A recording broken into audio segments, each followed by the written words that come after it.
आज की gift Nifty के संकेत दिखा देता हूं। 1/4 1/3 फीसदी के दबाव के साथ हम लोग आज की सेशन की शुरुआत करेंगे। 70-71 पॉइंट दबाव इंडिकेट कर रहा है इस समय गिफ्ट निफ्टी।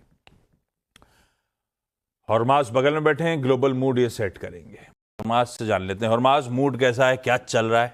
गुड मॉर्निंग आपको। गुड मॉर्निंग आशीष। और सेंट्रल बैंक्स पर आए उससे पहले जो बड़ी खबर जो शनिवार को हुई, जो होनी थी वो अब हो गई है कि दक्षिण कोरिया के राष्ट्रपति को बर्खास्त कर दिया गया है शनिवार को। इम्पीचमेंट आया और इस बार कर दिया जी। और पिछले हफ्ते तो इसलिए नहीं हो पाया था क्योंकि जो रूलिंग पार्टी के नेता थे उन्होंने वो इम्पीचमेंट वोट का बहिष्कार किया था, मगर हफ्ते भर जो विरोध प्रदर्शन हुए, जो अप्रूवल रेटिंग्स में उनके गिरावट आई, उसके बाद तो रूलिंग पार्टी को ये फैसला लेना ही पड़ा कि अब उन्हें तो बर्खास्त किया ही जाना चाहिए।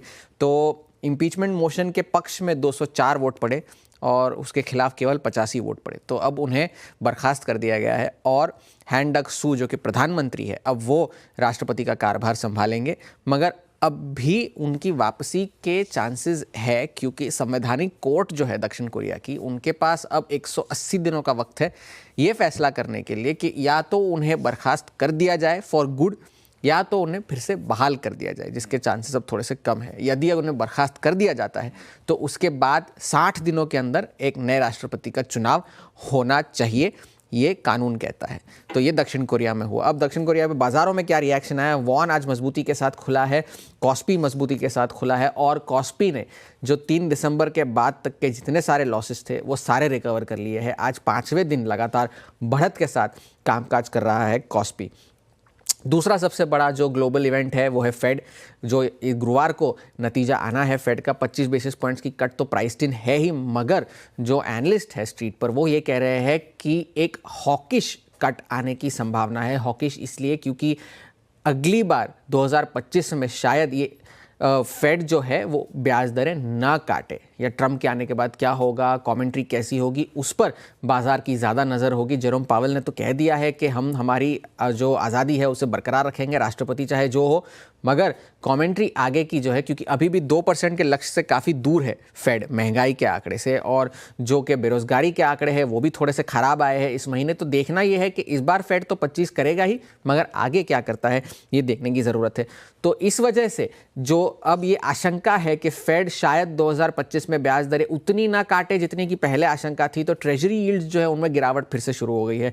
जो 4.5% से घटकर 4.1% हो गई थी, वो अब शुक्रवार तक आते आते फिर से 4.4% तक आके रुक गई है। और जो सबसे खराब हफ्ता था 2 महीनों में ट्रेजरी यील्ड्स के लिए, पिछला हफ्ता बाजारों के लिए भी ठीक ठाक ही था। नास्डैक ने तो रिकॉर्ड हाई लगाया, मगर बाकी के जो इंडिसेस है, डाउ जोन्स और S&P 500 ने कमजोरी के साथ कारोबार किया। डाउ जोन्स की ये 7वें दिन की गिरावट थी, जो 2020 के बाद की सबसे लंबी लूजिंग स्ट्रीक है डाउ जोन्स के लिए। मगर एक अच्छी बात ये निकल कर आई कि ब्रॉडकॉम के शेयरों में ज़बरदस्त उछाल देखने मिला। 24% का उछाल देखा हमने ब्रॉडकॉम में, और $1 ट्रिलियन की मार्केट कैप अब ब्रॉडकॉम की हो गई है। तो नया $1 ट्रिलियन क्लब में एक नया एंट्रेंट है। अच्छे रिजल्ट्स थे, AI की डिमांड को लेकर कमेंट्री अच्छी थी, उस वजह से ब्रॉडकॉम के शेयरों में तेज़ी देखने मिली। मगर जो कंसर्न्स निकल कर आ रहे हैं वो एडवांस डिक्लाइन की हम बात कर भी रहे थे शुक्रवार को, और ये एनालिस्ट ने कल भी कहा कि दिसंबर में कोई एक ऐसा सेशन नहीं हुआ है जिसमें एडवांसेस डिक्लाइन से ज़्यादा रहे हो S&P 500 में। तो शुक्रवार को भी 1/3 स्टॉक्स जो थे S&P 500 के वो सिर्फ उतने ही बढ़त के साथ थे, बाकी सारे गिरावट के साथ थे। चीन से बहुत सारा डेटा इस हफ्ते निकल कर आना है। अब से कुछ ही देर में इंडस्ट्रियल प्रोडक्शन का डेटा निकल कर आएगा, रिटेल सेल्स के डेटा आएंगे, तो उन पर नज़र रखनी होगी।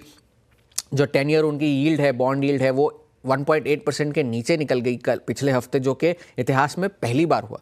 मगर गिरावट हुई बाजार में, मगर निवेशकों ने लगभग $5.5 बिलियन का निवेश किया चीन के बाजारों में, ये बोफा का कहना है पिछले हफ्ते।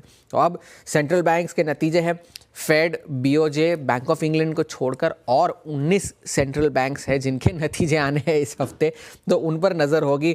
रूस के सेंट्रल बैंक का डिसीजन आना है, बैंक ऑफ जापान का गुरुवार को, बैंक ऑफ इंग्लैंड का गुरुवार को, और फेड के रिएक्शन पे भी हम गुरुवार की सुबह ही रिएक्ट कर रहे होंगे। तो एक बहुत बड़ा हफ्ता है सेंट्रल बैंक्स के लिए, तो उनमें से क्या नतीजा निकल कर आता है, इस वजह से बाजार इस वक्त थोड़े से सतर्क है।